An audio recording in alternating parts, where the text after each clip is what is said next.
Be sure to read and follow the safety guidelines to protect your computer from potential damage and ensure your personal safety.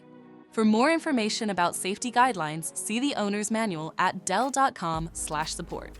Before you begin, turn off the computer and disconnect all the attached peripherals. To remove the memory module, unlatch the stand from the monitor. Pry the back cover off the machine. Find the I/O cover and remove the 5 screws. Lift the cover off the system. Identify the system-based shield and remove the 4 screws to lift it out of the system. Find and unlatch the memory module and lift it out of the system. To reinstall the memory module, re-latch it to the system. Place the system-based shield in the system and tighten the 4 screws to secure it.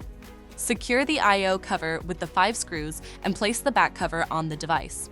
Re-latch the stand to the monitor. For more information about your Dell system, visit dell.com/support.